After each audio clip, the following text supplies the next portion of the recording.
It's a pretty solid Monday morning here in Ann Arbor, Michigan. Taking a walk through the neighborhood. I just want you to look around with me. Everything looks exactly like you'd expect, right? The lawns are green, the houses look solid, and it feels like pretty much the same world we've always known. But if you start looking at the actual data this morning coming out of the finance world, you realize that what we are seeing here is basically just a convincing movie set. I've been looking at the numbers, and the math of 2026 is officially broken.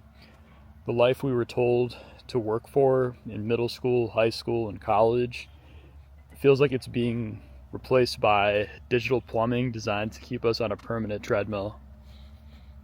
As we walk today, let's talk about the job market because it's a bit of a situation right now, not just here in Michigan, but across the whole country. We are seeing these white-collar layoffs hitting every major sector, but they aren't these big headline-grabbing announcements from back in like 2022 and 2023. It's what a lot of financial news outlets are calling the great efficiency. So this probably comes as no surprise, but companies are using AI to quietly phase out mid-level roles. And those are the exact roles that used to be the backbone of the millennial career path. You've got people with 10, 15 years of experience suddenly finding themselves in a ghost layoff where their job evaporates into some kind of automated workflow. So if you're sitting at your desk today feeling like the ground is a little shaky, the data from the Bureau of Labor Statistics says you aren't imagining it at all. So now even looking at the houses in a neighborhood like this in Ann Arbor, you have to think about what it actually costs to exist in 2026.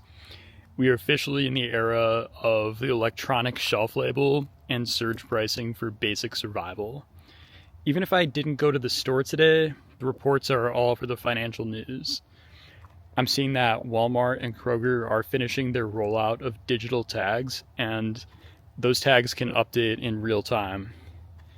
That means if it's 5 o'clock and everyone's rushing in for dinner, the algorithm can bump the price of your groceries by 10 or 20% while you're standing in the aisle. Here's another thing I've been reading about that's been really frustrating me. Look at the cars parked in these driveways. In 2026, the vehicle that you own is actually really just a data harvester on 4 wheels. Your car is basically a snitch now. The latest insurance data shows that almost everyone is being pushed into these telematics programs, myself included. They track every hard break, every late night drive, and every mile that you go over the limit. If you don't want to be tracked, they hit you with pretty much a privacy tax. Your premiums are 50% higher just because you wanted to stay off the grid. And then you have manufacturers locking your car's features behind a paywall. You already paid for the hardware, the vehicle itself. But if you want the heated seats or the extra horsepower this month, you have to pay the subscription toll from certain car brands. It's the death of ownership in real time. Now, if you're a gamer or you follow tech like me, you've been noticing for a long time Microsoft, Sony, and Nintendo making a big push towards digital and making disk drives, particularly the Xbox and the PlayStation, optional, expensive add-ons. So when you buy digital, everyone knows you can't trade it, and mostly they can take away that software whenever they want. Is it likely to happen within a few years of you purchasing? Of course not. Like, you'll probably be able to keep it for a number of years, but you won't probably be able to keep it forever like you can a piece of physical software. It really is starting to feel like wealth, like game collections, are a bit of a mirage. It's like a digital mirage, really. Like, you own this digital license that can be revoked with one line of code. It kind of feels like the ultimate goal of the economy in 2026 in general, to make sure you never truly possess anything. So the whole reason I'm out here talking about this is because the old rules really don't apply anymore.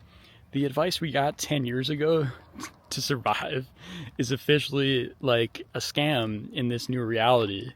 To survive 2026, you have to see the digital plumbing for what it is. You have to look out for the traps and start prioritizing things you actually own and control.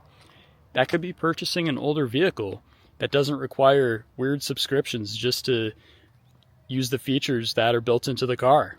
And believe me, it's not about being cynical. It's about being a realist in a world that is being designed to keep you on a treadmill that never stops moving. The more we talk about the actual boots on the ground reality, the better chance we have of not actually getting caught in the loop. I want to hear from you guys as I finish up this walk. Have you seen those digital price tags in your local store yet? Have you noticed the price of your go-to snacks changing while you're standing there? Or maybe you felt that shift in your job where things are getting a little too efficient for comfort. Drop your horror stories in the comments because we need to document what is actually happening out there while the mainstream headlines tell us everything is fine. Thanks for coming along with me today. I'll see you in the next one.